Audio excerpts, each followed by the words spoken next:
দাদার লোক দিদির লোক বলে কিছু নেই। আরজিকর কাণ্ডে বিস্ফোরক কলকাতার মেয়র ফিরহাদ হাকিম। তার কথায় যেটা অন্যায় সেটা অন্যায়, কেউ এটা অস্বীকার করছে না। যারা নিরীহ রোগী তারা তো অন্যায় করেনি, তারা কেন শাস্তি পাচ্ছে?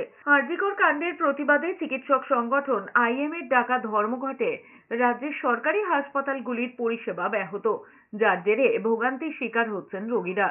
এই আবহে সাংবাদিক বৈঠকে ফিরহাদ হাকিম বলেছেন, সব কাজ তো তিনি করতে পারেন না, কিছু কাজের জন্য তো তিনি কুমন্তব্যও শোনেন। তার মানে তিনি কাজ ছেড়ে দেবেন। যেটা অন্যায় সেটা অন্যায়, কেউ এটা অস্বীকার করছে না। কিন্তু তার মানে এই নয় তার জন্য তিনি আরো 4 জনকে শাস্তি দেবেন। যারা নিরীহ রোগী তারা তো অন্যায় করেনি, তারা কেন শাস্তি পাচ্ছে? তাদের কেন শাস্তি দিচ্ছেন? তার কথায় তৃণমূল কংগ্রেস একই সঙ্গে রয়েছে।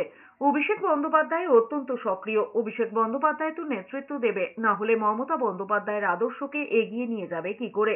অন্যদিকে আরজিকরের চিকিৎসকের খুন ধর্ষণ কাণ্ডে কংগ্রেসের কর্মী সমর্থকরা অর্ধনগ্ন প্রতিবাদে উত্তাল মধ্য কলকাতা। শনিবার এনআরএস মেডিকেল কলেজের সামনে থেকে ধিক্কার মিছিল করেছে কংগ্রেস। দাদার লোক দিদির লোক কেউ না। যে অন্যায় করেছে মমতা ব্যানার্জি নিজে বারবার করে বলে, যে অন্যায় করেছে তাকে ছাড়া হবে না।